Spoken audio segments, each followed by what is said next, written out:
pour cette dernière session de ce colloque consacré au génocide des Tutsis au Rwanda. Alors, je vais attendre que tous les élèves s'assoient sagement pour cette dernière session.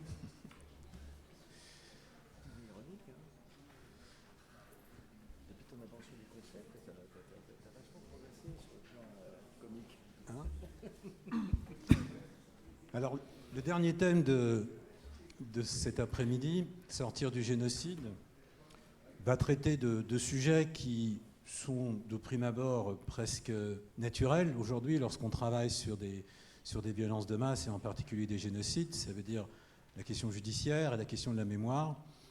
Je veux juste rappeler, puisqu'après tout c'est le centre de la mémoire d'Oradour qui est notre hôte et le copartenaire de ce colloque, que ces deux éléments qui paraissent aujourd'hui naturels sont un héritage quand même de la Seconde Guerre mondiale, et que cette idée qu'il faille juger les criminels de guerre ou les criminels contre l'humanité ou les génocidaires, le Rwanda étant cette particularité que c'est après le Rwanda qu'a été jugé pour la première fois de manière effective un crime de génocide, eh bien on est dans la filiation, si je puis dire, dans l'héritage, y compris de ce qui n'a pas été fait après la Seconde Guerre mondiale.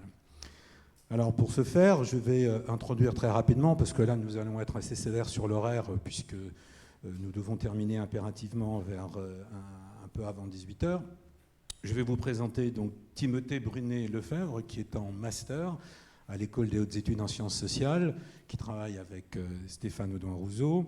Je vais faire juste un petit commentaire qui vaut d'ailleurs également pour l'intervenant précédent, Florent Piton. Je suis assez frappé, pour n'être plus un tout jeune, de la précocité des chercheurs sur le sujet.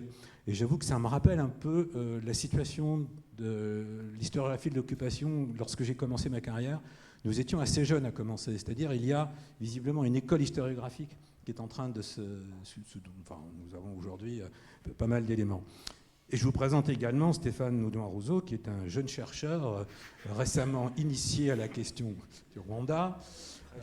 Alors, bon, blague à part, c'est directeur d'études à l'EHESS, qui a été l'un de ceux qui, précisément, à l'école d'autres études, a initié une nouvelle école historiographique. Et donc, je leur laisse la parole respectivement pour environ 25 minutes. Donc l'un sur la question du génocide des Tutsis face à la justice pénale internationale, et Stéphane Audouin-Rousseau pour la mémoire du génocide des Tutsis. Merci Henri Rousseau. Bonjour à tous. Comme vous l'avez remarqué, cette table ronde sur la sortie du génocide reste sur un point d'interrogation qui, je crois, est assez essentiel pour parler de la question de la justice dans l'après et de ce que la justice du génocide des Tutsis du Rwanda révèle en réalité du génocide et de sa durée dans le temps et de sa continuité aujourd'hui encore. De ce fait, je vais revenir dans un premier temps sur ces différentes justices qui ont été instaurées et organisées pour juger le génocide des Tutsis. Bien sûr, on a parlé très longtemps aujourd'hui des Gacaca, donc ces tribunaux au Rwanda, qui se sont accompagnés d'autres procès réguliers dans des cours sur le territoire rwandais. On peut parler aussi des procès qui ont eu lieu à l'étranger, en France, récemment, en Belgique, au Canada, dans des pays européens. Et enfin, au sein du tribunal pénal international pour le Rwanda, qui a été fondé avec la résolution 955 de l'ONU le 8 novembre 1994. Pour faire un bilan du TPIR, on peut déjà constater que le TPIR a fait 93 mises en accusation pour 62 condamnations et 14 acquittements. Ce bilan a été beaucoup critiqué pour le constat qu'il a fait du génocide et le récit qu'il en a dressé. On peut par exemple citer le très tardif constat judiciaire du génocide des Tutsis du Rwanda comme un fait en juin 2006, et donc le procureur n'avait pu en apporter la preuve dans certaines procédures, mais aussi l'acquittement du chef d'entente dans le procès du colonel Bakosoa, accusé d'être le cerveau du génocide dans son jugement en 2008. Le tribunal ayant jugé que le procureur n'a pas apporté la preuve de la planification. On peut qualifier d'un côté des grands procès, des procès qui ont été ceux des médias, ceux des membres du gouvernement intérimaire responsable du génocide, et de l'autre côté, on peut le dire, des procès d'accusés, disons, mineurs, comparément à ces grands accusés du gouvernement et de l'armée. C'est dans ces procès mineurs que je crois on peut mettre la figure du prêtre Athanas Seromba, qui a été jugé au TPIR entre 2002 et 2008. Athanas Seromba, qui était en avril 1994 l'abbé remplaçant de l'église de Nyangé, à Nyangé où, comme partout au Rwanda, comme Hélène Dumas vous l'a très bien décrit, les Tutsis ont trouvé refuge dès le 7 avril pour se protéger des forces génocidaires. À Nyangé, dans cette petite paroisse de l'ouest du Rwanda, dans la commune de Kivumu, à partir du 10 au 13 avril, des premières attaques sont essuyées par les réfugiés qui parviennent à résister aux attaques jusqu'au 16 avril, date fatidique où l'abbé Athanas Seromba ordonne la destruction de sa propre église par un bulldozer qui était aux environs, destruction qui après 6 heures aura fait plusieurs centaines de morts. Le bilan des Tutsis assassinés à Nyangé est environ au nombre de 2000. 2000 personnes dans ce pays, une fois encore comme Hélène Dumas vous l'a bien décrit, résolument chrétiens et catholiques. Bien sûr, dans le traitement médiatique et dans la perception qu'ont eu les acteurs sociaux du rôle d'Athanas Seromba dans le génocide, il y a une forme de stupéfaction. Une stupéfaction qui est propre à la réaction face aux violences de masse, mais surtout face à cette violence quand on pense à des génocidaires que l'on peut qualifier d'atypiques. Des génocidaires qui ne correspondent pas au profil type du tueur, au profil type de l'assassin, et qui représentent aussi un renversement des normes, des représentations, des cadres moraux et des cadres sociaux. Cette inversion pour Seromba, on la retrouve même qualifiée dans un article de 2001 dans Marianne, qui dit de Seromba qu'il est un démon en soutane. Cette inversion, on la retrouve pour d'autres accusés du TPIR, et tout au long du génocide, ou du moins du regard qui a été porté sur le génocide, sur le moment et dans l'après, avec le cas qui a été énuméré tout à l'heure de la ministre de la Famille, Pauline Nyelama Souhuko, qui a appelé au viol des femmes Tutsis, mais aussi le rôle du docteur Takiru Tiemana à Mugonero, médecin qui a utilisé de son influence pour mener ses patients à la mort. C'est donc face à cet impensable que beaucoup d'acteurs sociaux se retrouvent, et nous-mêmes, en tant qu'observateurs extérieurs, nous nous retrouvons. Néanmoins, je ne crois pas que l'on puisse dire, comme l'ont bien montré les précédents intervenants, que le génocide a été un moment d'anomie, que le génocide aurait, dans la participation, aboli la société qui l'a engendrée, la société d'avant, la société rwandaise en tant que telle. Et c'est ici, je crois, que tout l'intérêt de l'étude d'un procès et tout l'intérêt du travail du droit se montre pour un chercheur. Dans le procès, il y a en réalité deux face-à-face qui peuvent nous intéresser. Bien sûr, un face-à-face entre des Rwandais, entre d'un côté un accusé, de l'autre côté les témoins, et dans ces témoins, des rescapés, mais aussi des tueurs qui parfois disent regretter leurs crimes et d'autres non, qui les assument. Et aussi un deuxième face-à-face qui est d'autant plus intéressant, qui est celui d'une communauté rwandaise qui se retrouve face à une communauté, disons-le, cosmopolite, dans un tribunal pénal international doté de professionnels du droit qui sont tout à fait étrangers au génocide et étrangers au lieu du génocide, ainsi qu'à la langue du Rwanda. Dans le procès, en fait, on peut trouver une forme de dévoilement de cette société rwandaise dans l'avant-génocide, dans le génocide et même dans l'après. Le procès, d'une certaine manière, on peut dire qu'il rappelle, dans le sens où les professionnels du droit essayent de retrouver le crime qu'ils essayent de juger, ici la paroisse de Nyangé et le rôle d'Athanas Seromba. Il remémore aux témoins leur vécu, ce qu'ils ont fait, ce qu'ils ont traversé durant la période du génocide et ce qu'ils ont vu, mais aussi il rejoue, car dans le cadre d'une procédure au TPIR, nous sommes sous une forme de droit qui est apparentée à celle de la common law américaine, où il n'y a pas de partie civile, mais où il n'y a d'un côté un procureur et une défense, qui sont dans un véritable face-à-face.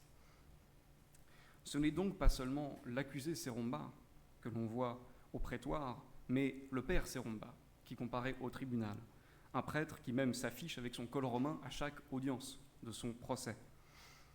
De fait, nous allons essayer d'observer ici, d'une certaine manière, ce que le droit fait au génocide et ce que le génocide en retour fait au droit, dans ces interactions entre des Rwandais et des professionnels du droit, et à travers cette question religieuse qui va se révéler et se montrer dans toute sa clarté au prétoire, qui nous permet de mieux comprendre le déroulement du génocide au niveau de la paroisse de Nyangé.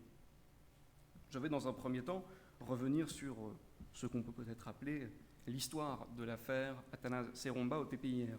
Une histoire qui commence avec la fuite de l'accusé qui, en juin 1994, quitte le Rwanda pour se rendre au Zaïre.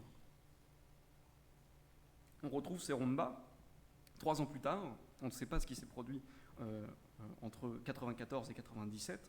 On le retrouve à Nairobi, au Kenya, ou au consulat d'Italie. Il fait une demande de visa pour quitter le Kenya et rejoindre Rome sous une nouvelle identité, l'identité du père Sumba Bura, qui serait né au Zaïre dans les années 60. Sa demande de visa lui est accordée. Il arrive à Rome le 27 avril 1997 et il parvient à se réintégrer dans une de ses organisations paroissiales en devenant le prêtre de la paroisse de San Moro a Signé, à côté de Florence, à partir de 1998. Il mène alors une vie normale de prêtre qui, d'une certaine manière, il retrouve en Italie. Mais en novembre 1999, l'ONG African Rights publie son bulletin d'accusation contre Athanase Seromba et va révéler que l'évêché a protégé le prêtre, ou du moins n'a pas cherché à chercher son passé et à enquêter sur le prêtre en question. Les journalistes vont affluer à la paroisse pour des entretiens. Sumba Bura, qui conserve ce nom, va nier en bloc. Les choses vont s'accélérer le 8 juin 2001, alors que Carla Del Ponte, qui est procureur général du TPIR à l'époque, va mettre en accusation Seromba. Au même moment, l'Italie, sous ses pressions, va préparer l'extradition du prêtre, ce que légalement l'Italie ne peut pas faire avant 2002. Mais le 6 février 2002, c'est Seromba lui-même qui se rend à Arusha, et une fois qu'il foule le sol de la Tanzanie, il est arrêté et mis en détention. Entre 2004 et 2006, c'est un procès en première instance qui est très difficile et très long. C'est 78 audiences laborieuses qui sont réparties sur plusieurs mois et qui ne se suivent pas. C'est une défense agressive face à laquelle le procureur va se trouver, une défense qui va mener la charge contre les témoins de l'accusation qui seront tous qualifiés d'espions du FPR et j'en passe, mais aussi contre le tribunal dont ils vont contester la légitimité pour juger le prêtre. Mais avant même ces difficultés qui viennent dans le procès, du fait de cette agressivité de la défense qui va essayer d'obstruer le travail des juges, mais aussi de tenter un procès de rupture, il y a une autre difficulté en amont, qui est celle qui revient à ce deuxième face-à-face que je vous avais décrit en introduction. C'est qu'on voit au tribunal véritablement un décalage entre ce que les experts du droit espèrent pouvoir dessiner et décrire de la paroisse de Nyangé, du génocide tel qu'il s'est déroulé entre le 7 et le 16 avril 1994, et à ces témoins rwandais qui, eux, n'arrivent pas à satisfaire les attentes du droit, les attentes qui sont placées presque trop haut. Se fait véritablement, pour reprendre les termes d'Hélène Dumas, un choc ethnographique à la Cour entre ces Rwandais qui connaissent le génocide, qui y sont familiers et qui ne parviennent pas à le décrire face au questionnement des avocats des deux parties. Parce que, et c'est ça la plus grande différence qui rend peut-être inaccessible une partie du génocide au tribunal, c'est que Nyangé, pour les Rwandais, pour les natifs de Kivumu, n'est pas une scène de crime. Il n'est pas la scène qui essaye de délimiter le travail d'enquête judiciaire. Avant tout, Nyangé est pour eux une scène quotidienne, une paroisse, une église, un centre, un espace vécu qui ne se décrit pas dans les questions qu'on leur pose. C'est donc dans un procès très loin des lieux du crime, un procès où les témoins se trouvent parfois perdus, qui contraste tout à fait avec le travail, par exemple, ou les travaux qui ont été menés par les Gacaca, où était jugé à même les lieux du crime le génocide. En 2007, le père Seromba est condamné à purger 15 ans de prison. Ce dernier va faire appel de cette décision, ainsi que le procureur qui trouvera la condamnation bien trop légère. Il va y avoir un débat, et je crois que c'est important de s'arrêter sur ce point-là, un débat animé entre les juges de la première instance et les juges de la chambre d'appel sur le terme de la commission du génocide. Effectivement, en 2008, le jugement d'appel va condamner Seromba à une peine de prison à vie, car la chambre d'appel reconnaît à l'unanimité, à l'exception d'un juge qui d'ailleurs va se rétracter, que le père Seromba a bien commis le génocide, ce que la chambre de première instance n'a pas reconnu. Ce problème sur la question de la commission nous montre bien, et c'était le cas, que durant le génocide à Nyangé, le prêtre Seromba n'est pas devenu un tueur. Il était un génocidaire, mais son action ne se limitait pas simplement au fait de tuer des Tutsis et de participer directement, du moins avec ses mains, à l'extermination des Tutsis de Nyangé. Son rôle était autre. Et pour comprendre que son rôle était autre, eh bien, il semblerait que le droit n'ait pas le vocabulaire, du moins, qui puisse rentrer assez dans les nuances de l'autorité que détenait Seromba sur ses administrés, sur l'autorité qu'il avait sur les tueurs, le rôle qu'il jouait d'accompagnateur auprès des tueurs et aussi dans le moment fatidique de la destruction de l'Église, mais aussi auprès des réfugiés Tutsis de l'Église qui continuent à faire confiance à leurs prêtres. Sur cette question de la qualification de la participation de Seromba, je crois que l'on voit que le cœur du génocide à Nyangé se joue véritablement à travers cette question religieuse, du rapport d'une paroisse à son prêtre, d'un prêtre qui se retourne contre ses fidèles Tutsis, comme je vais vous le montrer, et comme le décrivent à la barre les témoins qui vont essayer d'expliquer ce qui leur arrivait et comment le père Seromba s'est retourné contre eux. Je n'ai malheureusement pas le temps de vous décrire en détail ce qui s'est produit à Nyangé entre le 7 avril et le 16 avril 1994. Néanmoins, il y a quelques points qui, je pense, méritent des interrogations poussées et essayer d'analyser ce rôle si particulier de la participation de Seromba au génocide et de l'organisation des massacres à Nyangé. Tout d'abord, la question de l'Église. Nous l'avons dit, en 1994, les Tutsis rwandais, pour beaucoup d'entre eux, vont trouver refuge dans les églises.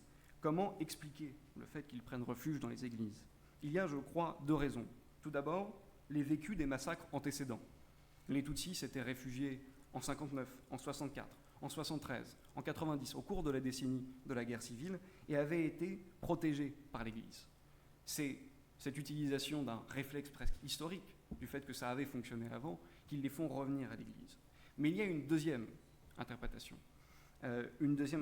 qui est ramenée par les témoins eux-mêmes, dans leurs mots au prétoire, qui explique qu'ils sont allés vers l'Église parce qu'il s'agit de l'Église de Dieu, et parce qu'au sein de l'Église, c'est la protection de Dieu qui s'exerce sur eux et qui les rend presque intouchables.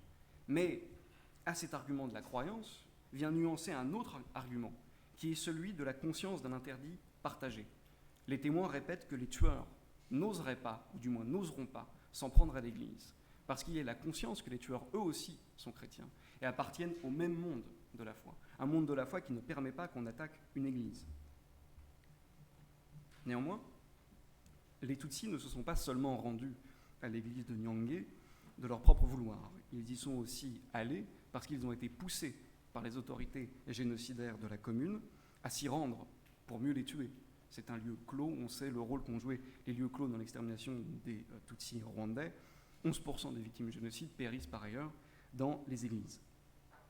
Et on voit qu'ici, pour ce faire, les génocidaires abusent de la confiance qu'ont les Tutsis en eux, dans les autorités, particulièrement Seromba, pour les faire venir à l'église. Ainsi, Seromba, dès le 10 avril, descend dans la commune de Kivumu, en soutane, et va rassurer les Tutsis qui ont été chassés de chez eux par les premières vagues de tuerie. Seromba, ici, on le voit, est en fait dans un double rôle qui lui permet d'un côté de mieux atteindre les Tutsis et en même temps d'organiser et de superviser les massacres à la paroisse de Nyangé. La confiance qui est investie en lui est autre que la confiance qu'ont les paroissiens dans le bourgmestre, dans l'inspecteur de police judiciaire, dans les militaires, comme ils le disent eux-mêmes. Le prêtre a une certaine aura. Il a quelque chose de plus que les autorités de la commune. Il y a une particulière affection, disent-ils souvent, un lien spirituel, un lien de communion entre eux et leur prêtre, toujours au possessif.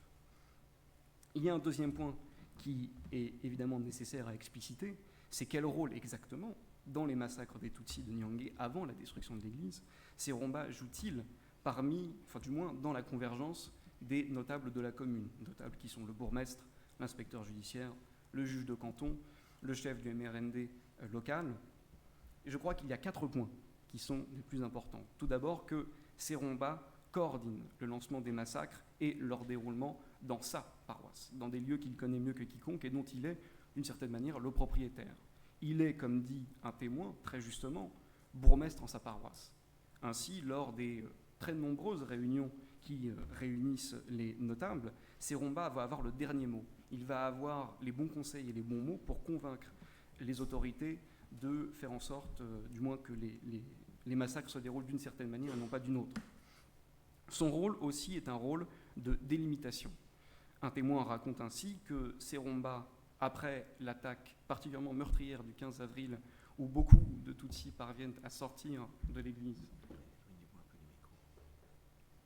C'est mieux comme ça? Je suis un peu trop agressif avec le micro. Il va empêcher Seromba, après cette journée du 15 avril, où les Tutsis, certains Tutsis parviennent à sortir de l'église et à rejoindre le presbytère, il va empêcher les miliciens d'accéder au presbytère, arguant qu'il ne peut y avoir d'attaque dans le presbytère en attendant que tous les Tutsis de l'église soient délogés. Et qu'avant cela, il faut nettoyer, du moins la cour de l'église, juste devant l'entrée. Enfin, ce dernier rôle qui est absolument clé et qui, une fois encore, fait utilisation de la confiance que les Tutsis ont dans Seromba, c'est celui des subterfuges. Ainsi, alors que les réfugiés Tutsis ont trouvé le presbytère en sortant de l'église le 15 avril, du moins certains d'entre eux, Seromba va pénétrer dans le presbytère et se présenter à eux. Le premier réflexe de ces Tutsis sera de demander de l'aide, très naturellement, au prêtre. Et le prêtre va les rassurer, leur expliquant qu'ils n'ont pas à bouger et qu'il va aller chercher de l'aide pour les sortir de cette situation. Bien évidemment, ce sont des gendarmes qui vont trouver le chemin de ces Tutsis dans le presbytère. Véritablement, on voit là l'illustration la plus claire de comment les liens de sociabilité et de confiance sont retournés, comment ils sont détournés pour le génocide et dans l'extermination des fidèles de Tutsis de Nyangé. J'en viens enfin au cœur du génocide à Nyangé, celui de la destruction de l'Église, qui est un enjeu profondément religieux. Car la destruction de l'Église n'est pas seulement un choix, si on veut, opportuniste, après les résistances des Tutsis, qui sont en fait protégés par la très grande bâtisse qu'était l'église de Nyangé au moment du génocide. Avant même la destruction, avant même les premières attaques, le 13 avril 1994, Seromba va pénétrer dans l'église où il se trouve déjà plusieurs milliers de Tutsis. Seromba va traverser la foule, on va lui demander des messes qu'il va refuser pour se rendre dans la sacristie et retirer tous les objets consacrés. Il va ensuite sortir de l'église, et c'est ainsi que des fidèles vont l'interrompre, lui demander une messe, ne comprenant pas pourquoi il vient de pénétrer dans la sacristie. Il va leur répondre plusieurs choses. Tout d'abord, que le dieu des Tutsis est mort. Deuxièmement, que l'église est hantée par les démons. Troisièmement, qu'il ne peut, de ce fait, donner messe et donner sacrement aux Tutsis qui se trouvent dans l'église, qui sont ses fidèles au quotidien, qui sont des fidèles de l'église de Nyangé avant le génocide, qui sont des catholiques qui demandent à un prêtre, si on veut, de remplir son rôle de prêtre catholique, de leur accorder les sacrements qu'il est censé leur donner. On voit ici que ce à quoi Seromba s'adonne est en fait une forme de désacralisation de l'église de Nyangé en pénétrant dans la sacristie. Néanmoins, la profanation de l'église, Seromba la reproche aux Tutsis qui s'y trouvent, qui sont d'un côté assimilés à des démons, à une présence qui souille le caractère sacré des lieux, et de l'autre côté, en les séparant du peuple de Dieu, en proclamant que le dieu des Tutsis est mort, peut-être en référence à un dieu des Hutus, un dieu du peuple majoritaire, un vrai dieu, qui lui serait encore en vie, contrairement à celui des Tutsis. En rendant ainsi l'église profane, Seromba s'adonne à exécrer l'église dans les deux sens du terme, à en faire en sorte qu'elle ne soit plus une église pour les tueurs, mais aussi à jeter en dehors du peuple de Dieu ces chrétiens Tutsis, les fidèles qu'il avait l'habitude de côtoyer et qui ont gardé quasiment jusqu'au bout, jusqu'au 15 avril, confiance en leur prêtre, étant donné que ce dernier paraissait impensable qu'il puisse se retourner contre eux et qui bénéficiait de l'aura qu'avaient les prêtres dans une communauté si catholique. Enfin, le dernier point sur la destruction, l'ordre donné par Seromba de détruire l'église au chauffeur Kinamumanzi, qui est dans le bulldozer. L'ordre ne vient pas véritablement de Seromba, il vient des autres autorités qui vont ordonner au chauffeur de raser l'église. Mais le chauffeur va refuser, parce qu'il est impossible pour lui de détruire l'église de Dieu. Ainsi, ils vont aller dans le presbytère, ramener Seromba pour que Seromba puisse s'entretenir avec le chauffeur et donner son accord au chauffeur. En réalité, Seromba ne donne pas l'ordre au chauffeur du bulldozer, il l'autorise à détruire l'Église, et vient même justifier la destruction de l'Église, en expliquant qu'une Église hantée par les Inyenzi doit être détruite, qu'il n'a pas à craindre la colère de Dieu, parce que les Hutus vont reconstruire une vraie Église qui ne serait pas prise sous la présence et sous la souillure des Tutsis, et donne ainsi une caution divine à ce témoin qui raconte à la Chambre pourquoi il a changé à plusieurs reprises de version dans ses témoignages. Il était censé venir pour accuser Seromba de génocide, mais en fait va venir auprès de la défense, parce qu'il avait peur de ne pas s'assurer l'éternel, parce que la vie sur terre est courte, et que se mettre en de mauvais termes avec un prêtre était de mauvaise aloi. Le cœur religieux de Nyangé ici nous permet, et je vais aller assez vite sur ce point, d'aborder la question religieuse en écho dans le procès. Parce que dans le procès, on retrouve constamment des références religieuses, constamment la bataille judiciaire est menée dans des termes liturgiques, dans des termes de dispute religieuse du sacré et de ce qu'est le christianisme face à Seromba.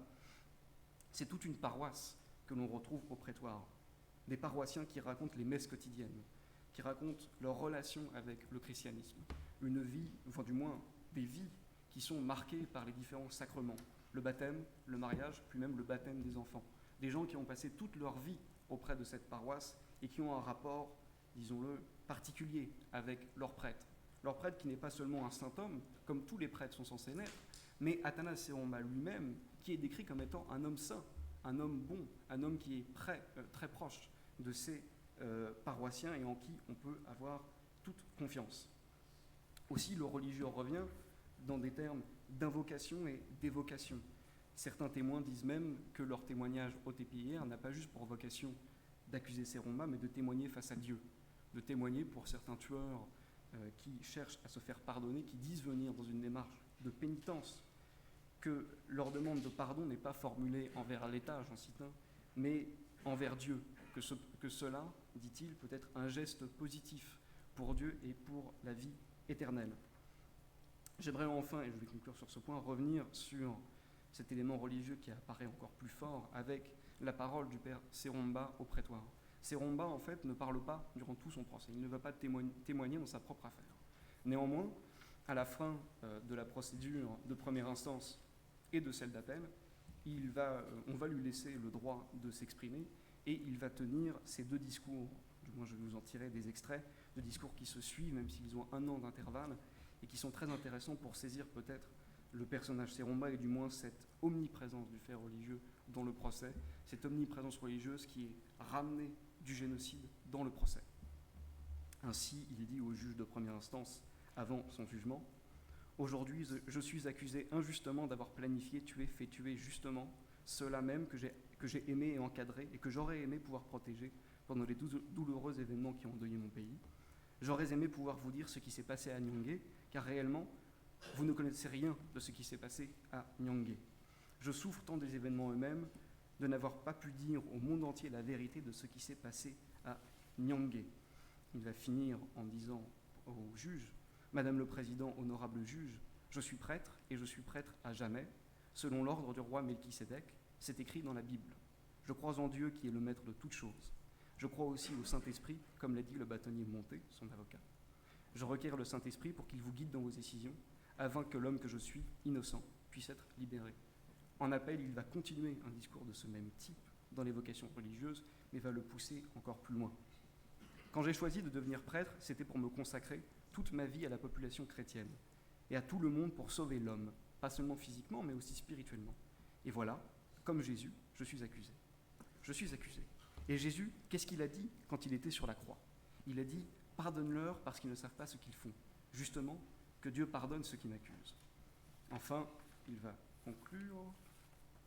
Je termine, Monsieur le Président et honorable juge, en vous rappelant que dans l'évangile de Matthieu, pendant que le procès de Jésus se faisait devant le Sanhédrin, présidé par le souverain caïphe, 2 faux témoins ont déclaré « Celui-ci a dit « Je peux détruire le temple de Dieu et le reconstruire en 3 jours. » Jésus a été crucifié. De la même manière, curieusement, il y a eu des témoins qui sont venus ici, ils ont dit « J'ai demandé au prêtre 3 fois, il m'a répondu 3 fois, détruisez cette église, on va en construire une autre. » C'est une fausse déclaration. 3 fois, comme on a demandé à Jésus 3 fois. 3 fois pour détruire l'église, comme on a demandé à Jésus 3 3 fois. Et je compte sur vous, j'espère en votre sagesse, Monsieur le Président, pour que je puisse être libre, pour que le monde puisse savoir que vraiment je suis innocent. C'est moi qui ai souffert. J'ai vu tout ce que vous n'avez pas vu. J'ai fait tout ce que je pouvais. J'ai souffert. Je me sens vraiment meurtri et je regrette. Que Dieu vous garde et que sa volonté soit faite. Évidemment, ce discours de Seromba peut avoir l'air assez, du moins, peut amener à rire, quand on sait que Seromba a nié tout au long de son procès, et nie encore aujourd'hui dans sa cellule, sa participation au génocide. Néanmoins, à travers Seromba, on voit ici la force de cette évocation religieuse, qui, je crois, si elle n'est peut-être pas sincère dans le cas de Seromba, l'est dans le cas des rescapés et des témoins qui ont traversé le génocide, et on l'a bien vu, interroge religieusement leur survie. Je vous remercie.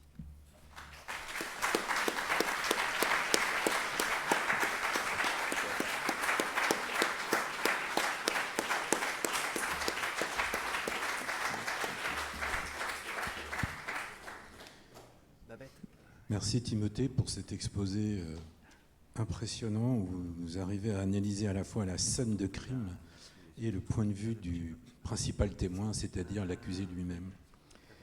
Je passe la parole maintenant au jeune chercheur dont je parlais tout à l'heure, Stéphane Audouin-Rousseau, sur la question de la mémoire de ce génocide.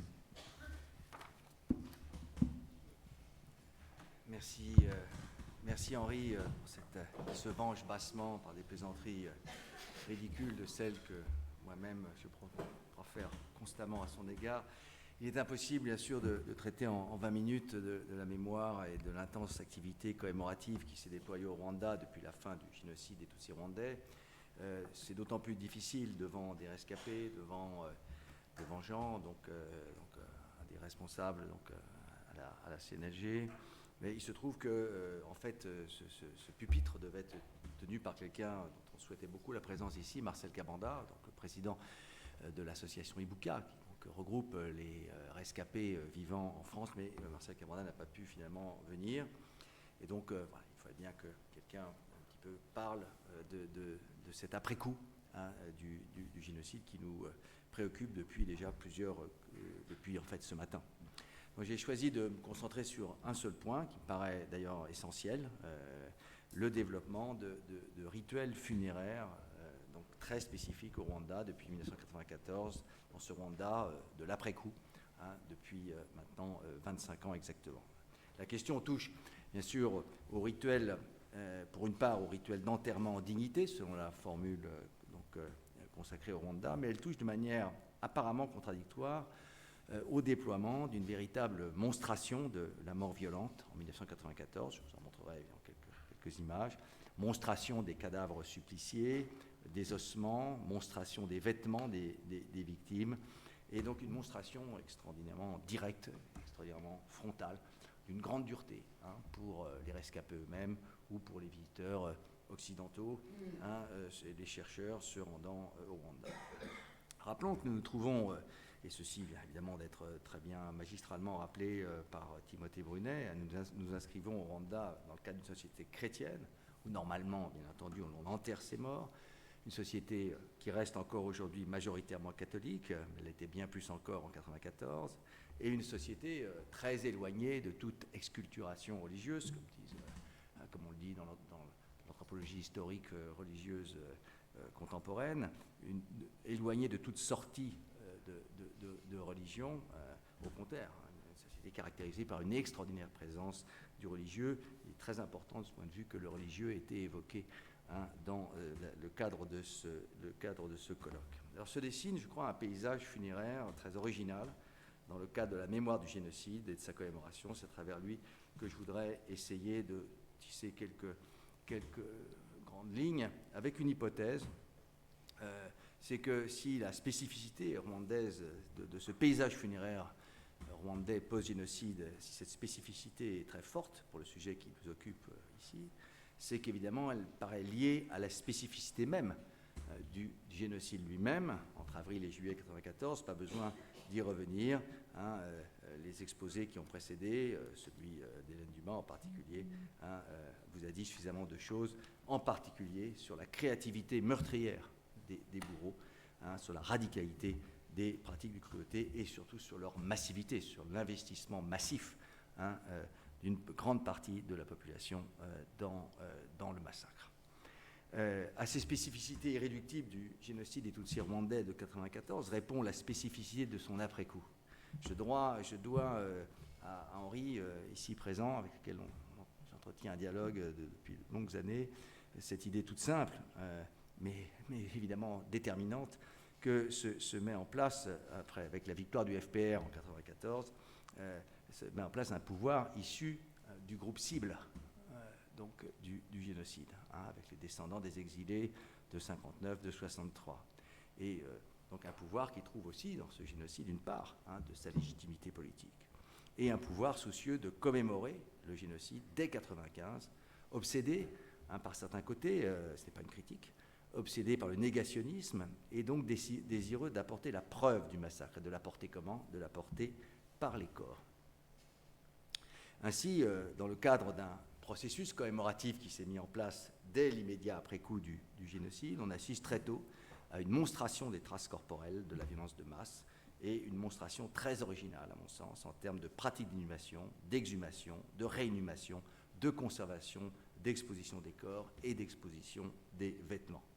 Au fond, on serait tenté de dire que le pouvoir au Rwanda, à partir de 1994, a pris au mot le colonel Bagosora, qui a joué un rôle si important dans la conception et la perpétration du génocide, donc arrêté en 1996, mais qui, dès septembre 1994, a pu s'exprimer et dire ceci, que l'on m'amène les corps de ceux que j'ai tués. Eh bien, on pourrait dire que c'est ce que le Rwanda a fait. Il a amené les corps de ceux qui ont tué. Alors ici, je voudrais m'appuyer sur d'abord un très bon article d'un de mes élèves, donc Rémi Cormand, sur l'état rwandais et la mémoire du génocide, paru dans le XXe siècle en 2014, et je vais y ajouter mes propres observations depuis 2008, et notamment les dernières datant finalement d'avril dernier, puisque j'ai eu la chance de pouvoir être invité donc, par la CNLG donc, à la 25e commémoration d'avril dernier. Ici, il me semble que ce qui me paraît très intéressant, et c'est vraiment au fond la question de la puissance surdéterminante des commencements, tout s'est joué dès 1994-1996, dès ces 2 années de l'immédiat après-coup, de la sortie en quelque sorte de génocide. On pourrait dire qu'il y a une sortie de génocide comme il y a une sortie de guerre. Au sortir du génocide, donc en juillet 1994, le Rwanda est considéré comme l'État le plus pauvre du monde. Les ministères sont paralysés, il n'y a plus aucun cadre administratif en poste, la diminution de population est massive, par le génocide d'une part, par l'exil des tueurs d'autre part et de leurs familles. Les seules structures qui subsistent, c'est finalement le FPR, plus exactement son armée, l'APR, l'Église catholique dans une large mesure. Et pourtant, dans ce cadre dévasté, le génocide des Tutsis rwandais s'est vu commémoré très tôt, dès le 1er octobre 1994. Et en à peine plus de 2 ans, un triple processus se met en place qui ne me paraît pas aujourd'hui achevé. Je parle bien d'un processus en cours et encore en cours de modification, de transformation. Premier point, en matière de pratique d'inhumation, la première cérémonie a lieu le 13 novembre 1994, 13 novembre, à Byumbu, près de Kigali, alors que le pays est encore un charnier à ciel ouvert ou couvert, dans les églises par exemple, où les corps n'ont pas encore été enlevés. On inhume en dignité les corps des victimes massacrées sur place dans le cadre d'un programme d'urgence d'inhumation en dignité piloté par le ministère du Travail et des Affaires sociales avec l'aide de l'UNICEF et de l'OMS. Et ce processus d'inhumation en dignité n'est pas achevé. J'ai pu assister le 30 avril 2017 à Kinazi, au sud de Kigali, 60 km environ à vol d'oiseau au sud, à une très grande cérémonie, dont je vous reparlerai, où ces inhumations en dignité collective, ce processus, au fond, se poursuit, était toujours donc en cours, était toujours opérant. Deuxième aspect de ce processus, parallèlement, à l'échelle individuelle, rescapés et réfugiés rentrés en 1994 se sont lancés dans une quête des corps de leurs proches. On a cessé de parler depuis hier de cette quête des corps, de ces corps, quête qui est inachevée aujourd'hui. Beaucoup de corps, on l'a dit également, et pour certains des rescapés qui sont ici. Beaucoup de corps de leurs familles n'ont toujours pas été retrouvés. Et ces rescapés organisent des rites funéraires lorsque les corps en question peuvent être identifiés avec certitude par eux-mêmes. Donc à partir d'une série, bien sûr, d'indices, à partir essentiellement de l'entour des corps. Donc des enterrements sur place, avec commémoration à l'échelle micro-locale, donc ont lieu dès le début, en quelque sorte, dès le début de l'après-coup, avec enterrement sur les parcelles familiales. Donc c'est toute une forme de réappropriation des lieux qui va avec la réappropriation des corps. Les cimetières publics sont généralement à ce moment-là évités. Mais très vite, dès le milieu des années 90, ces inhumations individuelles sont rendues de plus en plus difficiles, puis empêchées par l'État. Et au début des années 2000, celui-ci, l'État, choisit d'organiser des réinhumations en dignité au cours du seul mois d'avril, dans des nécropoles collectives, parfois immenses, comme à Kinazi. Les familles sont incitées, puis tenues d'y inhumer les leurs. Et ce processus de regroupement n'est pas terminé. Donc à Kinazi, dont je parlais à l'instant, le 30 avril 2017, j'ai pu assister ainsi à la descente dans la crypte de 20 immenses cercueils, qui avaient besoin d'une douzaine d'hommes au moins pour pouvoir être portés. Après, descendus dans la crypte, construite à cet effet, après les prières, les dépôts de fleurs, puis l'écoulement de toute la foule présente, immense dans cette crypte, deux longs couloirs qui s'enchaînaient. D'un côté, dans cette crypte en forme de couloir, d'un côté les ossements, de l'autre les corps conservés, les ossements et les corps conservés d'un côté, visibles, de l'autre les cercueils, et puis la montée de cette foule sur la colline du massacre et une cérémonie de 4 heures devant 5000 personnes, alternant discours, témoignages et chants.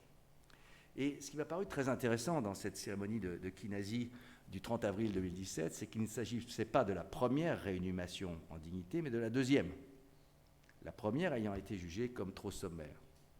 Car à Kinazi, en réalité, il y a d'abord eu organisation de la disparition des corps par les tueurs eux-mêmes dans les immenses latrines très profondes qui se trouvaient sur le site. Donc, pendant même, disparition des corps pendant le génocide lui-même, à quoi avait succédé une première exhumation dans l'après-coup, une première exhumation suivie d'une réinhumation. Et puis, en 2014, précisément, en 2014, nous y étions, Henri Rousseau en particulier, une seconde exhumation, suivie donc d'une seconde réinhumation.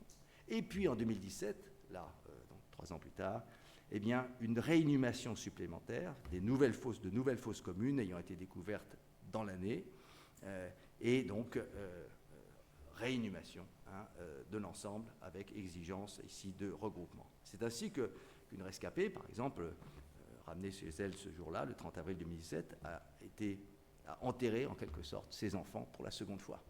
Ce qui est une situation, vous voyez, très, très étonnante, très exceptionnelle. Troisième élément qui me paraît important dans le processus que j'essaye de décrire ici, c'est le fait que la première commémoration nationale du génocide a été organisée 1 an après donc le début du génocide lui-même, donc le 7 avril 1995 à Ribeiro, un lieu qui avait été envisagé pour un mémorial national du génocide près à Kigali. Et les familles des victimes participent à une cérémonie d'enterrement collectif dans d'immenses tombes creusées au préalable. Y sont placés des cercueils anonymes issus de fosses exhumées autour du centre hospitalier de Kigali. N'oublions pas que la capitale a compté très vite des dizaines de milliers de morts, mais le pouvoir local avait placé également très vite les victimes dans des fosses communes dès le début du massacre. Donc cercueil collectif, drapé à l'époque de violet, qui était la couleur du deuil, désormais laïcisé en gris, et 4 messes sont dites donc, dans ce processus, un processus qui se poursuit les années suivantes, ici à Gisozi, quelques photographies ici, issues d'ailleurs de la CNLG, donc un peu plus tardive, donc en 2000. Vous voyez ici cette massivité, cette massivité du meurtre collectif. On a parlé du meurtre de masse, mais ce sont des mots. Dès qu'on les voit en image, il s'agit évidemment d'autre chose. Vous avez, voilà, ici, vous voyez, Et ici, voilà, à Guisozy, voilà, ces immenses fosses emplies d'ossements. Il y a actuellement 253 000, si j'ai bien noté ce que me disait Jean, l'équivalent de 253 000 corps donc à Guisozy, voilà, ici.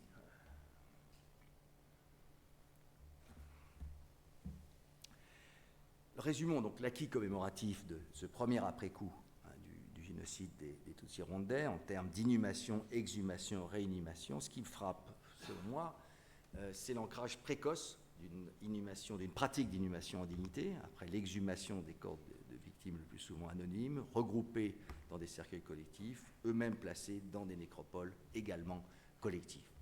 Et ce type de pratique se poursuit finalement encore de nos jours. C'est un processus qui n'est pas achevé parce qu'il y a toujours de nouveaux corps.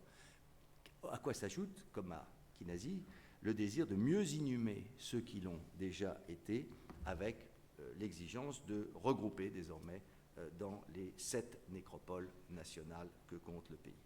Ceci, vous voyez, c'est le cadre général, c'est un peu la généalogie de la question qui nous occupe. J'en arrive au second volet de mon propos, qui porte sur la dimension la plus innovante des pratiques funéraires du Rwanda de sortie de génocide.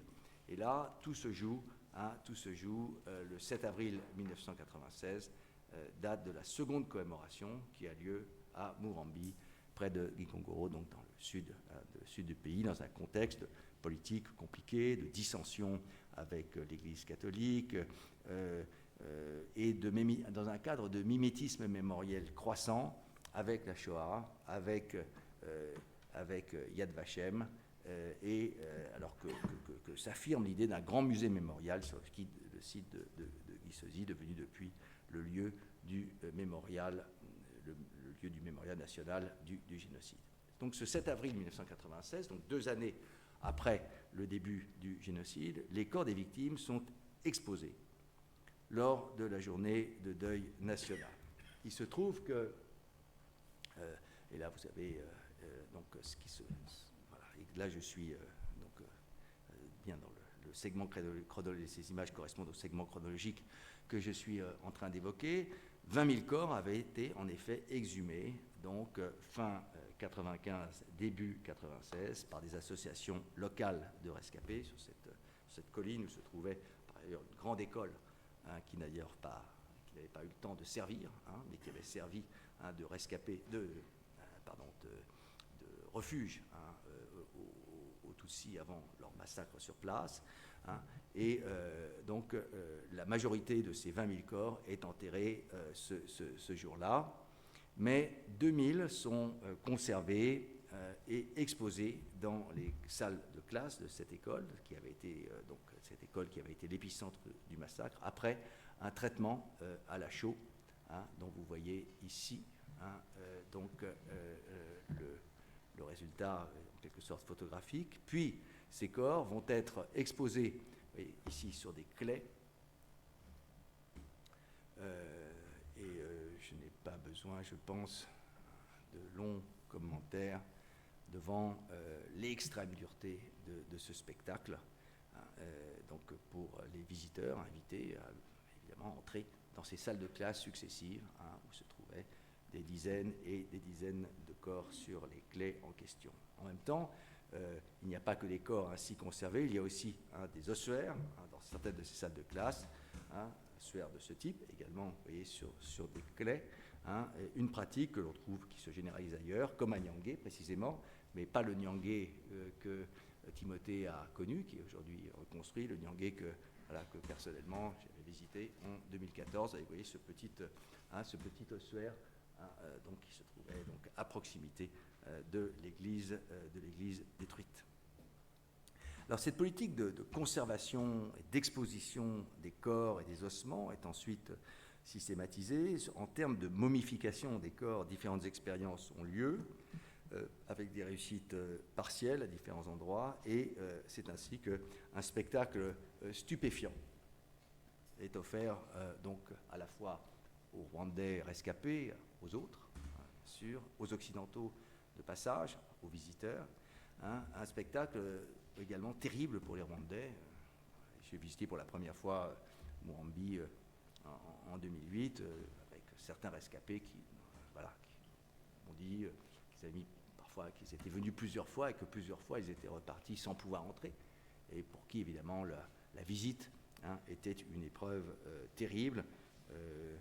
La question aussi du corps des femmes, quand on arrive à identifier les femmes par rapport aux hommes, la question du corps des femmes, de la pudeur, se pose également. Je me souviens d'une visite avec Émilienne où elle se posait des questions sur évidemment la crudité, si je puis dire, de cette forme d'exposition des corps, corps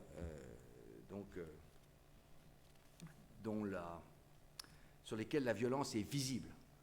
Et d'ailleurs, ils sont là pour ça. Il n'y a pas besoin d'être médecin légal pour voir ce qui est arrivé à ces corps et ce qu'ont été parfois les derniers gestes de ceux qui étaient vivants avant de mourir sous les coups.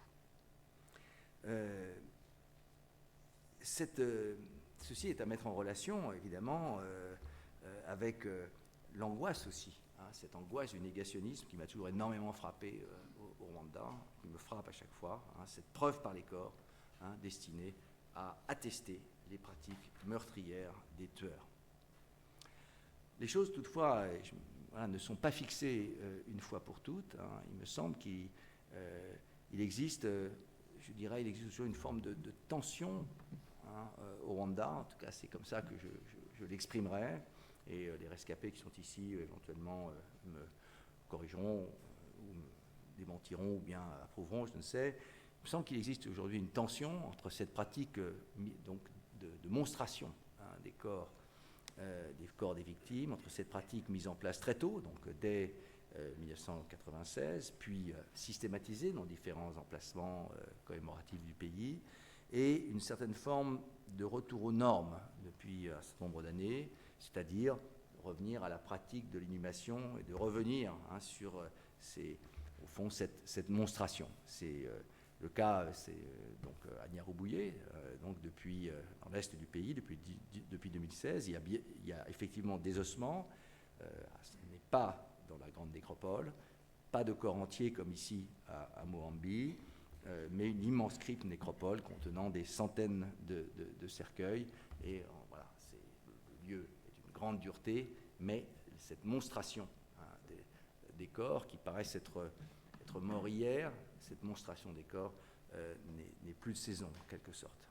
Et on pourrait citer là aussi à Moambi même, vous avez ici une des images, ce laboratoire de conservation qui a été installé à partir de 2012, et ce programme donc mené d'abord avec une université britannique, celle de Cranfield, et poursuivi aujourd'hui avec une université allemande, qui serait au fond de conserver seulement certains corps, particulièrement démonstratifs de ce qui a eu lieu, de conserver seulement certains corps spécialement traités dans des sarcophages plexiglas gardés sous vide avec des procédés de conservation très, très modernes et d'ailleurs très coûteux au profit, et une fois ce choix effectué, enterrer ces centaines et ces centaines de corps qui occupent les salles de classe de l'ETO, donc d'enterrer les autres en dignité. J'ajoute que pratiquement, parallèlement, on pourrait en parler, on pourrait, ici encore de nouveau, Moambi, en 2008.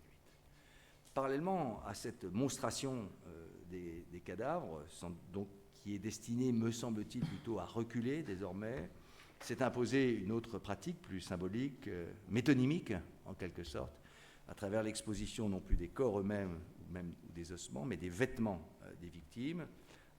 Dans les mémoriaux nationaux qui ont été choisis en 2003, on utilise, et ici donc dans ce mémorial peut-être le plus connu et le plus proche de Kigali, Nyamata, on utilise ces vêtements des victimes exhumées pour figurer la mort de masse, ici l'influence évidemment d'Auschwitz, le mimétisme mémoriel avec la Shoah est sans doute assez évident.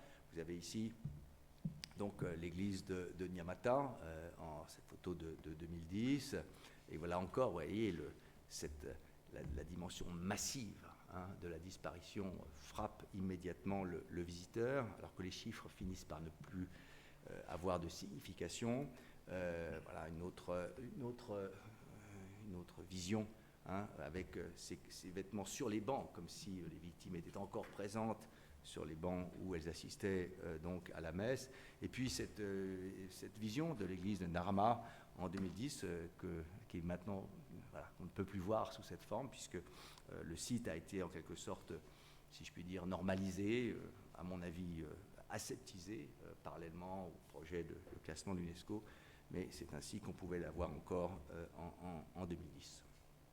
Je conclus. Vous voyez, il me semble qu'à la violence extrême du génocide des Tutsis rwandais, à la violence, enfin, au déploiement tellement massif des pratiques de cruauté, a répondu aussi une forme de grande violence de la commémoration, dont les pratiques d'exhumation, exhibition des corps, réinhumation ne sont qu'un aspect.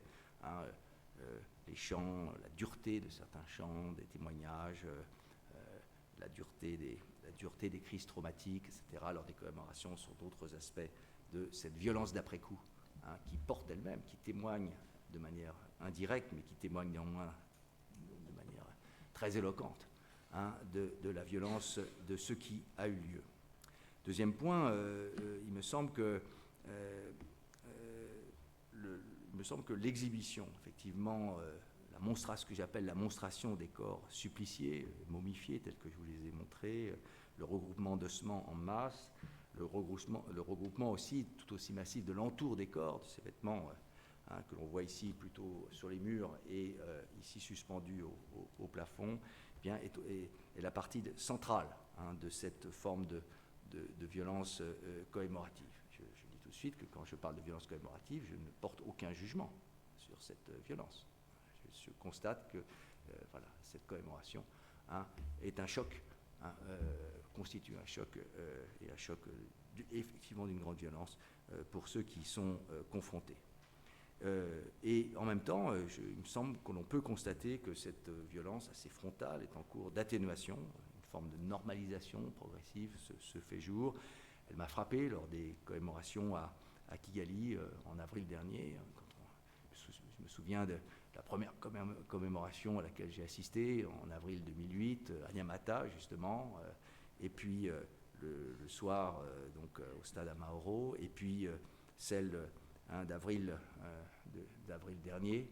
Eh bien, cela n'a plus rien à voir. Hein. Il y a une forme de contrôle de ce qui se joue, alors qu'en 2008 encore, et ça ceci a duré, s'est prolongé ensuite, eh bien, on ne pouvait jamais exactement savoir ce qui allait se passer. Hein, aujourd'hui, eh bien, un processus me semble en cours, hein, un processus de, j'ai parlé de normalisation, c'est peut-être pas le très bon mot. Généralement, pour le Rwanda, on manque de mots, et pour le génocide, et pour l'après-coup du génocide. Je vous remercie.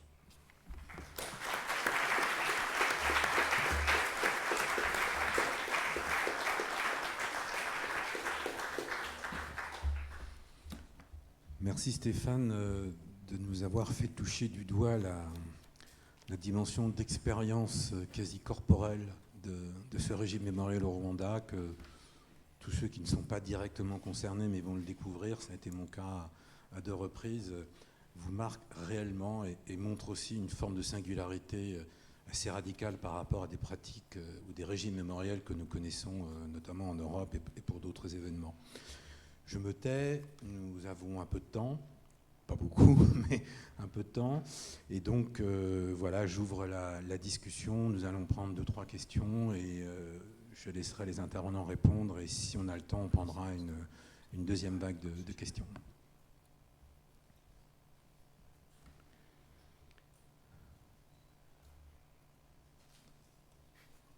Vous êtes sans voix, c'est ce qu'on peut comprendre. Monsieur là-haut, oui.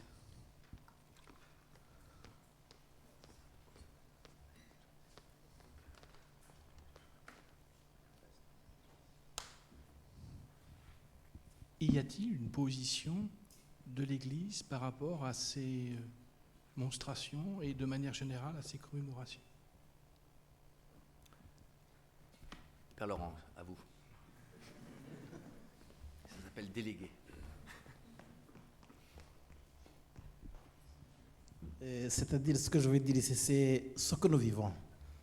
Je ne dis pas, disons, la position juridique de l'Église. Ici, je ne représente pas l'Église. Je me présente moi-même, mais en tant que curé d'une paroisse. Alors, ce que je veux dire ici, c'est ce que nous faisons. Ce que nous faisons. C'est-à-dire,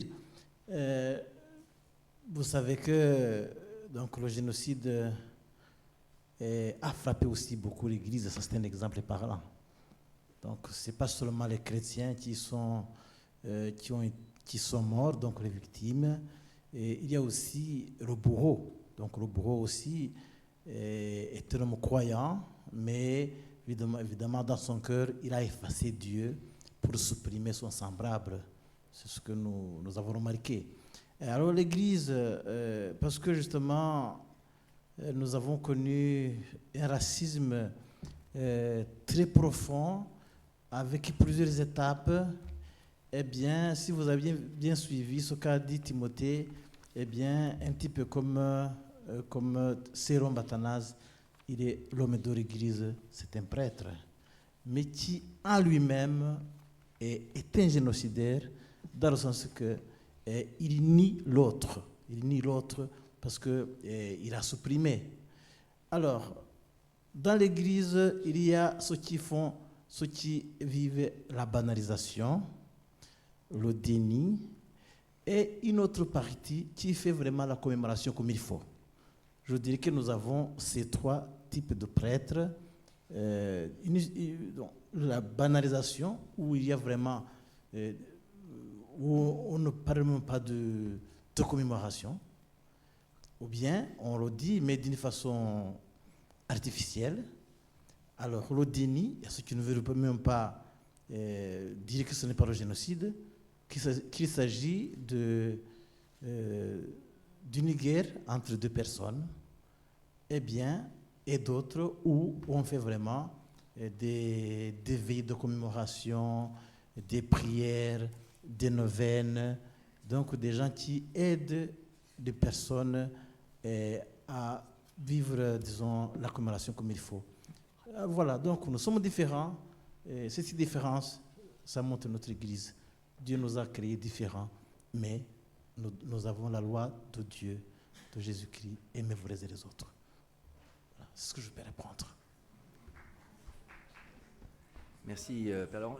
Pour ajouter un mot à votre question, en ce qui concerne en particulier la seconde commémoration de 1996, il y a eu un moment de grande tension entre le nouveau pouvoir et l'Église, en particulier en 1996, puisque la date de Pâques tombait à ce moment-là le 7 avril. L'Église ayant demandé à ce moment-là au pouvoir de décaler au 8 le début des commémorations. Là, il y avait, alors là, du coup, il y avait évidemment une sorte de... C'est-à-dire, qu'on le veuille ou non, l'Église catholique, dans ces idéologies-là, disons, a un rôle à jouer. Donc, je ne sais pas si vous avez bien suivi. Par exemple, la révolution de 1959, la révolution de Hutu en 1959, qui ont fait la révolution, ce sont les anciens séminaristes. Le premier président était ancien séminariste, le deuxième, ancien séminariste. Alors, en 1959, le Rwanda n'avait pas d'université. Donc, les instituts supérieurs qu'on avait au Rwanda, c'était des grands séminaires. Alors, pour dire tout simplement que la révolution de 1959 est une révolution pure et simple, tramée par l'Église catholique. Alors, c'est là justement où le gouvernement actuel a un problème avec l'Église catholique, dans le sens que c'est une Église qui, avec le temps, a continué à vivre ce racisme que Jean-Pierre Chrétien a expliqué. Alors, quand il y a la commémoration qui tombe le jour de dimanche, ou bien le jour de Pâques, eh bien, ça devient quoi? Ça devient un problème, une chicane. Alors voilà, donc nous sommes là, dans une lutte, mais voilà, c'est ça.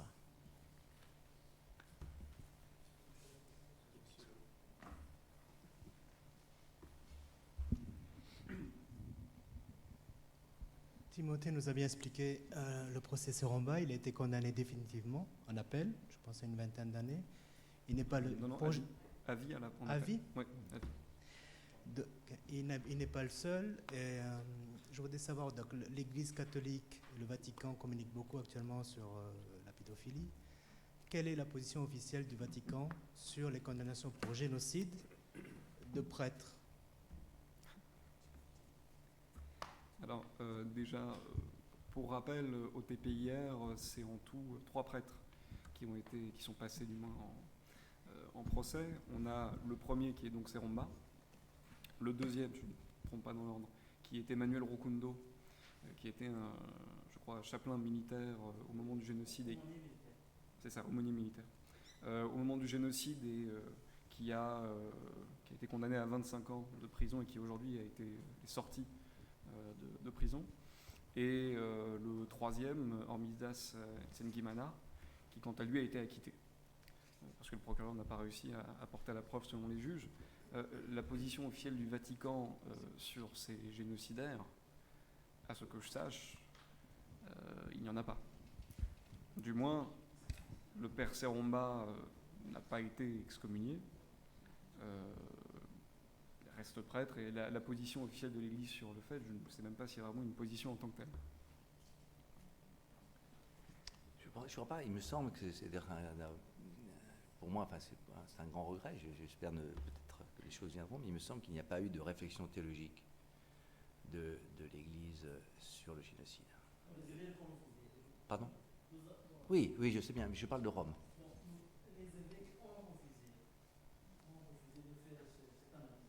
Parce que vous disiez tout simplement que celui qui commet un péché social, parce que quand nous avons découvert notre prêtre, nous avons des autorités ecclésiastiques qui nous mettent ensemble et c'est de les faire faire quoi. Mais quand il y a, si je commets un péché de la société, et bien là-bas, c'est le gouvernement qui commande. Sinon, je veux dire qu'on n'a pas traité ce problème-là. Les évêques ont refusé. Ah, du Rwanda, oui. Oui, mais ce qu'on parlait de ces... Parce que nous, on parlait du Saint-Siège, mon père. On voulait qu'on les excommunie. Ces prêtres qui ont tramé au génocide. Alors là, sincèrement, ils nous ont dit, nous allons en traiter. Jusqu'à présent, nous n'avons pas encore traité cela. Mais je crois que ce n'est pas seulement une question, je crois, de sanctions. La grande question qui se pose, c'est que l'Église catholique n'a pas, à mon avis, au niveau de Rome, au niveau du Saint-Siège, n'a pas, sauf erreur de ma part, en tout cas, j'ai rien, je sais si moi-même... Mais dernièrement, nos évêques sont allés voir le pape François, puis le pape François a demandé officiellement, vous devez affronter votre histoire. Voilà, nous sommes en train d'affronter notre histoire. Voilà, il y avait une question tout à fait en haut.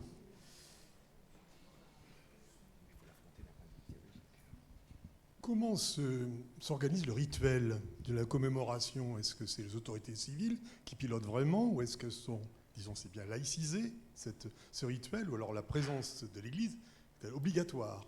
Parce qu'il n'y a pas que l'Église, après tout, comme religion, elle est dominante, certes, l'Église catholique, mais il y a d'autres obédiences. Donc, comment ça s'organise, ce rituel? Qui en prend l'initiative et comment? Alors, j'ai peut-être trop divergent qui peut-être peut dire quel est le point actuel, l'état actuel de la situation sur le plan de l'organisation. Je pense que c'est lui qui nous donnera le point de vue le plus précis.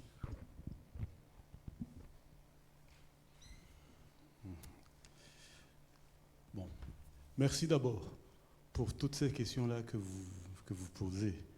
Et quand il y a des questions, on espère qu'il y a des réponses. Donc n'attendez pas les réponses de chez nous seulement, vous pouvez même proposer des solutions.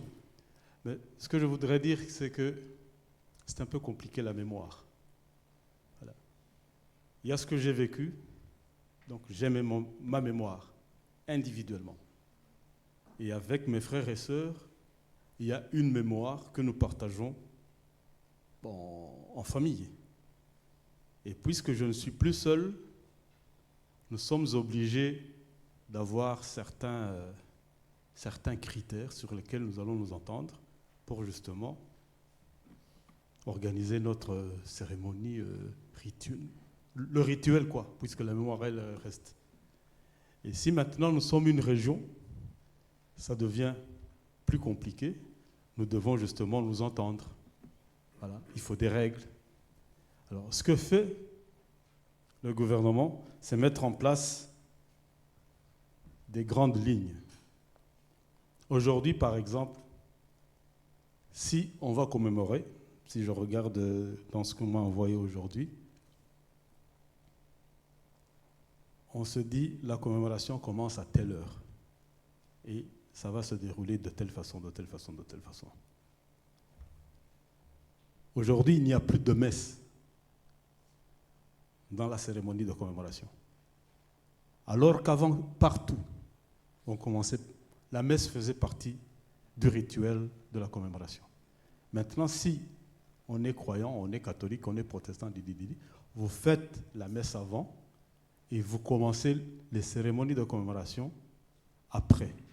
Parce que tout le monde n'est pas de votre confession. Aujourd'hui, comme on croit en Dieu beaucoup, et si nous organisons une cérémonie de commémoration, par exemple à Oradour, toutes les confessions religieuses qui sont là, les protestants, les musulmans, les catholiques, ils vont choisir un parmi eux qui va faire une prière. Pas une messe, pas, je ne sais pas comment vous appelez, les 30 minutes où on explique l'évangile. Non, non, non. Une prière et pour tout le monde. Et puis, la cérémonie continue. On donne plus d'importance au témoignage et à... Ichigandro, c'est quoi? Voilà, une discussion. La tendance actuelle, c'est que les gens prennent plus de temps pour la réflexion sur la planification et l'exécution du génocide, mais surtout sur la prévention. Voilà. Mais, comme le disait Stéphane, s'il y a des corps qui ont été retrouvés, là, on va aussi les inhumer. S'il y a un mémorial tout près qui est en train d'être pas réhabilité, mais plutôt comment est-ce que vous dites? Le mémorial existait, mais maintenant on cherche à la... voilà. Alors dans ce cas-là, justement, il y a encore inhumation. C'est pourquoi il disait à Kinazi, on a inhumé 2, 3 fois, 4 fois. Voilà. C'est chaque fois en fonction de ce qui se passe à ce moment-là. Parce que chaque fois que vous allez déplacer les corps, chaque fois que vous allez reconstruire ou réhabiliter un mémorial, ceux qui ont les leurs doivent être présents et encore honorer les leurs. Et la tendance actuelle, c'est que plutôt les gens soient rassemblés dans une cérémonie de commémoration, mais on pense plutôt à l'échange entre les gens sur ce qui s'est passé. Puisqu'on commence à se dire, le jour où on n'aura plus de corps à inhumer, comment est-ce qu'on va faire la commémoration? Le jour où il n'y aura plus de rescapés pour raconter ce qui s'est passé, comment ça sera? Donc, c'est un travail c'est un processus qui est en cours. Et généralement, on adapte la situation à un certain passé et à certaines expériences que l'on a.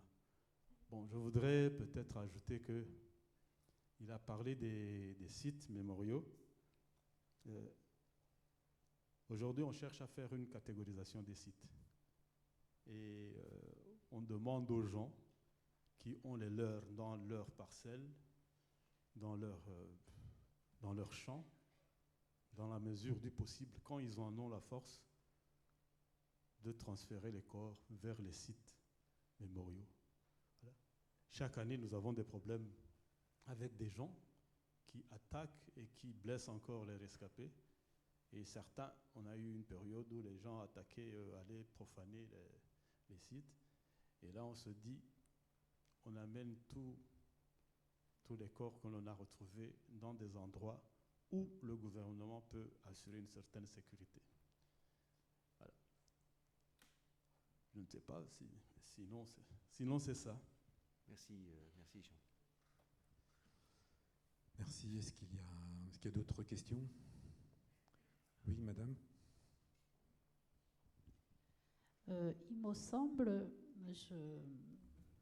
à la préfecture de Kibouye, il y a eu beaucoup de transgressions parce que le préfet Clément Kaishema, c'était un médecin, plus le prêtre Athanas Seromba.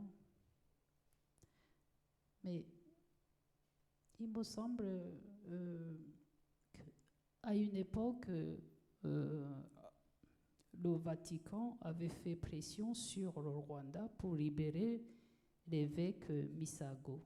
Est-ce que vous pouvez me réactualiser ma mémoire? Si je ne me trompe pas, effectivement, Augustin Misago, l'évêque, a été acquitté en 2000. En 2000, c'est ça. En même temps, d'ailleurs, et c'est tombé au même moment d'ailleurs, que la cour d'appel de Ruhengeri avait prononcé l'acquittement de 2 autres prêtres, Jean-Pierre Kayiranga et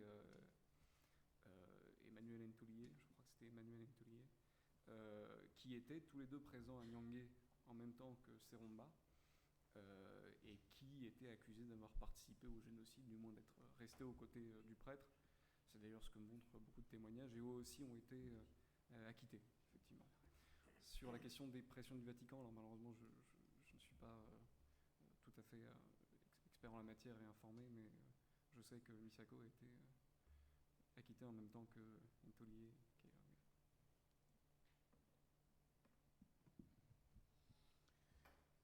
Oui, alors on va prendre une dernière question, monsieur.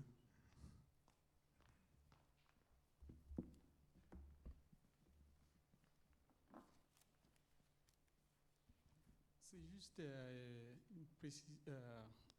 demander des éclaircissements par rapport au rôle du Vatican. C'est en tout cas les difficultés que l'Église a par rapport au génocide, ça on n'en disconvient pas. Mais quelque part aussi, je ne sais pas, je voudrais que vous confirmiez si c'est possible que le Vatican, au niveau de la communauté internationale, serait la première institution à désigner, à nommer l'indicible comme génocide, en fait, en réalité. Si tel est le cas, est-ce que vous pouvez confirmer? Si, pour au moins montrer que même si au sein de l'institution, le Vatican n'est pas allé jusqu'au bout de sa logique, quelque part, pour sanctionner les prêtres qui seraient coupables. Mais au moins, au moment où l'ONU et la communauté internationale hésitaient pour nommer ce qui se passait, est-ce que le Vatican n'était pas le premier à qualifier ce qui se passait à l'époque? Donc, mais bon, je voudrais avoir des éclaircissements là-dessus, pour ainsi. Mais qualifier, ce n'est pas la chose la plus difficile. La chose la plus difficile, me semble-t-il, pour l'Église catholique, et notamment pour le Vatican, c'est de reconnaître l'immensité de l'échec que représente le génocide dans un pays de foi aussi profonde, à 70% catholique, et considéré comme la perle de l'Afrique sur le plan religieux. C'est ça qu'il faut expliquer. C'est ça dont il faut rendre compte. Et ce que l'on voit donc, comme type d'explication qui émerge après le génocide et qu'on trouve encore ici ou ailleurs, c'est qu'au fond, l'évangélisation aura été mal faite. C'est évidemment absurde. Il y a, je pense que le génocide des Tutsis rwandais s'est déployé également dans la sphère du religieux. Il y a une dimension sacrale dans le massacre. Sinon, bien entendu, par exemple, les statues de la Vierge et du Christ n'auraient pas été profanées, sinon les tueurs n'auraient pas chanté des cantiques à certains certain moment, ne se seraient pas réunis comme à Quiberon autour de la statue de la Vierge avant de commettre le massacre. Et c'est cette dimension sacrale du massacre dont il faut rendre compte. Et ceci ne peut être fait que d'un point de vue théologique. Et ce travail-là, donc, à mon sens, il n'a pas été fait, peut-être parce qu'il ne peut pas être fait. C'est là, je crois, la question qui se pose, et elle est plus intéressante, je la considère comme plus intéressante et plus profonde que la question des responsabilités des clercs ou de la condamnation ou non-condamnation par le Vatican II. À l'arrière-plan de tout ça, il y a une immense question religieuse, et peut-être une des plus graves, des plus prégnantes de notre contemporain. Et c'est parce que nous sommes, dans nos sociétés, si éloignés du religieux, que nous ne comprenons pas, je parle de l'Occident, bien entendu, que nous ne comprenons pas qu'une question religieuse se pose. Mais elle se pose. Mais je crois aussi que sur cette question, juste pour finir, il y a un autre versant aussi à la dimension sacrale des massacres, qui est très important pour comprendre le génocide dans son authenticité. C'est comment le génocide a aussi été subi de manière religieuse par les victimes. Bien sûr. Et que la seule manière, je pense, de comprendre l'importance de l'objet religieux, et surtout chrétien, dans le génocide, c'est de comprendre que les tueurs qui chantaient des cantiques avant de passer à l'acte, ou même désacralisaient l'église avant de avant de s'en prendre à l'église, tuaient au même moment des Tutsis qui chantaient des cantiques au moment où ils étaient en train d'être tués, qui racontent dans leurs témoignages le Golgotha, le chemin de croix, et c'est, pour reprendre même les termes de Jean-Pierre Chrétien ce matin, les mots qu'ils emploient ici et l'imaginaire dans lequel ils sont n'est pas un imaginaire. Ce n'est pas un décor ou une manière de parler ou une certaine, comme on peut invoquer Dieu à tout bout de champ par réflexe. C'est des choses qui ont une substance, qui ont une vraie force et qui montrent que le religieux dans le génocide est un espace, si on veut, partagé. Et c'est ça qui, je crois, fait encore plus la difficulté de cet objet. Je peux faire état en une seconde pour finir des conversations que j'ai eues sur ce point avec le père Desbois, donc bien connu pour avoir son travail d'exhumation des fosses de l'extermination des Juifs en Ukraine en particulier, qui s'occupe maintenant beaucoup des Yézidis et qui, en tant que prêtre, est évidemment particulièrement bouleversé par ces questions. Mais est-ce que le problème, c'est pas que finalement il n'y a qu'une seule victime dans l'Évangile, c'est le Christ? Il n'y a pas de massacre de masse. Et donc, est-ce que, au fond, d'un point de vue catholique, d'un point de vue chrétien, est-ce qu'on peut se saisir chrétiennement d'une question comme celle-là? Moi, c'est la question qui m'intéresse. Merci Stéphane. J'ose dire que la question s'était déjà posée il y a 75 ans. Enfin, évidemment. Alors, on m'a demandé de faire 2-3 mots de conclusion rapide. L'exercice qui est toujours un peu périlleux, mais je le fais volontiers. Alors, je voudrais juste insister sur 2 choses. La première, c'est que vous avez eu la chance de voir une historiographie en mouvement. Enfin, c'est banal de le dire, mais c'est quand même intéressant. C'est une historiographie qui est probablement, en ce qui concerne les historiographies du génocide, ou des génocides, peut-être, ça reste encore une question à creuser, sans doute plus précoce que l'ont été les historiographies, alors du génocide arménien, c'est presque certain, ou même de la Shoah qui a mis quelques années, on va dire, à s'établir en tant qu'historiographie constituée avec des informations stables, etc. On assiste là à un phénomène, quelles que soient évidemment les formes de déni ou de négationnisme, mais il y a malgré tout, et c'est à mon avis la seule réponse possible qu'on pourra offrir à ces formes de déni, une historiographie qui est en train de se constituer, et vous l'avez vu se constituer aujourd'hui, enfin vous avez vu son résultat, ou une partie de ses résultats sous les yeux. Alors je ne vais pas faire de longs discours, mais ce qui m'a frappé, je vais commencer par l'exposé, enfin dire un mot sur l'exposé de Jean-Pierre Chrétien, qui est peut-être, pardonne-moi, le doyen de ses études sur ces questions. Oui, le micro. Ce qui m'a frappé, c'est le fait que lorsqu'on travaille sur ces sujets, le questionnement reste ouvert jusqu'à la fin, jusqu'au bout. C'est-à-dire, plus on avance sur ces questions, et je pas tellement plus jeune que toi, plus on a le sentiment que l'immensité de la question qui se pose ou des questions qui se posent est devant nous, ce qui peut être parfois perturbant et sans vouloir décourager les plus jeunes qui ont encore un peu de chemin devant eux. Donc ça, c'est très frappant.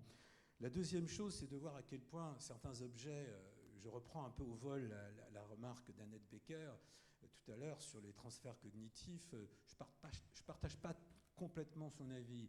Il y a des différences, mais il y a aussi de véritables transferts. Il y a, par exemple, sur deux sujets, les deux sujets de cette dernière session, ce qui concerne la mémoire, ce qui concerne la question de la justice, on voit bien, malgré tout, l'influence de ce qu'ont pu être les historiographies de la Shoah ou d'autres génocides, qui jouent de manière directe sur la prise en compte de ces sujets dans l'étude de la question du génocide des Tutsis. Et par exemple, je prends juste deux choses. La première, c'est le procès comme source, bien sûr, qui est banal, à la limite pour tous ceux qui travaillent sur ces sujets, mais aussi comme objet. Et ça, c'est beaucoup moins fréquent. Le procès est un formidable objet d'histoire parce qu'il met en scène, la plupart du temps, tous les protagonistes, avec un récit spécifique qui n'est pas le récit de l'historien, qui n'est pas le récit du témoin, qui n'est pas le récit de l'accusé, mais qui essaie de produire un autre récit, qui n'est même pas d'ailleurs la synthèse de tous ces récits, mais qui est une voie particulière, qui est celle de la justice. On en a eu un bon exemple tout à l'heure, ou l'exercice auquel s'est livré Stéphane tout à l'heure, qui est au fond d'étudier ce qu'on a commencé à étudier, par exemple pour la Shoah très tardivement, ce qu'on pourrait appeler la première mémoire, c'est-à-dire les premières formes de ritualisation, les premières formes de représentation, les premières formes de mémorialisation qui ont été souvent laissées de côté au profit d'une idée auquel j'ai d'ailleurs en partie contribué, que la mémoire s'est réveillée 30 ou 40 ans après. Or, ça n'est pas tout à fait vrai. Et là, au contraire, sur le Rwanda, on voit bien à quel point les études sur les mémoires les plus précoces, puisque le phénomène est quasi contemporain des premières semaines de la fin du génocide, et en plus à quel point c'est constitutif d'une mémoire sur le long terme.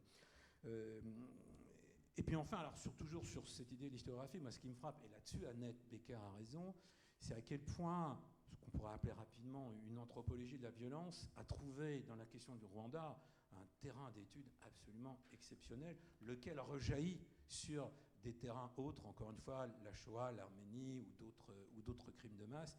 Il y a là, on en a eu de multiples exemples aujourd'hui hier, un approfondissement de ce qu'est, et c'est parfois très difficile. Mourambi, j'y étais avec Stéphane, je suis resté personnellement à peu près 25 secondes dans une des salles et je n'ai pas pu rester, je n'ai pas pu tenir tout simplement physiquement. Or, et c'est Stéphane et d'autres qui m'ont convaincu de l'intérêt historique que pouvait représenter une telle scène qui est par ailleurs, pour tout être humain normalement constitué, insoutenable. Et ça, je pense que c'est un élément extrêmement intéressant qui sera, et qui peut être une forme de transfert cognitif vers d'autres historiographies. Alors ça, c'est l'historiographie, c'est l'historien, c'est le savoir. Puis il y a un autre élément quand même qui a été central dans ce colloque, c'est bien entendu les témoins. Alors sur le témoin, je n'ai pas envie de dire de banalité. Ce qui m'a frappé, et c'est vraiment sincère, et ce n'est pas des choses sur lesquelles je travaille depuis peu, ce qui m'a frappé dans ce colloque, c'est la puissance du témoignage. Ce n'est pas simplement le témoignage lui-même, ce n'est pas simplement ce qui est dit, bien sûr, mais c'est la puissance du témoignage. Puissance sur trois choses. D'abord, la puissance du détail. On l'a vu par certains témoignages, je pense à celui de Pierre Galinier, par exemple, à quel point, ce n'est pas de la micro-histoire au sens où les historiens vont s'en emparer pour en faire une étude scientifique, mais à quel point l'écoute d'un récit très limité dans le temps, dans son détail, nous éclaire sur énormément de problèmes de compréhension d'un événement qu'on dit par ailleurs sidérant. Parce que les événements sidérants, c'est des événements qu'on ne voit pas.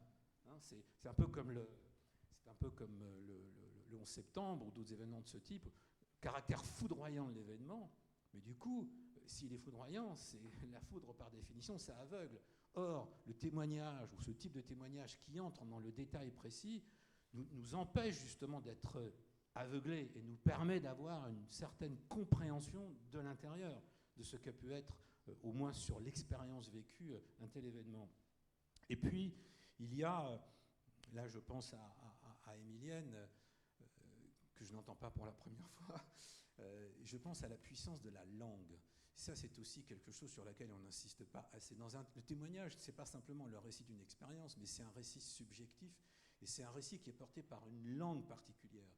Et parfois, et ça a été le cas, je pense, dans ce colloque, la langue particulière des témoins, leur élaboration, leur puissance d'évocation, la puissance des mots qui ont été énoncés, est au moins aussi importante que le contenu, le sens ou ce que nous allons apprendre du témoignage. Et puis je terminerai là-dessus. Ce qui m'a frappé, alors de la part de tous les témoins, je ne vais pas faire de hiérarchie, c'est la puissance de la survie, c'est-à-dire la puissance du sentiment. Moi, ce qui m'a frappé dans vos témoignages respectifs, c'est l'extrême vitalité dont vous faites preuve. Pas simplement vitalité au sens psychologique, c'est pas mon domaine, mais y compris vitalité intellectuelle, vitalité de l'échange, vitalité le désir de se confronter, d'ouverture. On est quand même à peine 25 ans après l'événement, c'est-à-dire à peine une petite génération. Et ça, je crois que c'est quelque chose de très profond et de très puissant, c'est le cas de le dire, lorsqu'on travaille sur ces sujets-là. Merci. Et je voudrais juste ajouter un mot. Je voudrais, puisque je fais partie d'une des institutions organisatrices, qui est l'Institut d'histoire du temps présent, remercier très chaleureusement le Centre de la mémoire d'Oradour, et notamment son directeur qui est ici, Richard Jezierski, Et je voudrais également remercier Babette Robert qui, avec Hélène Dumas, a organisé cette manifestation. Merci.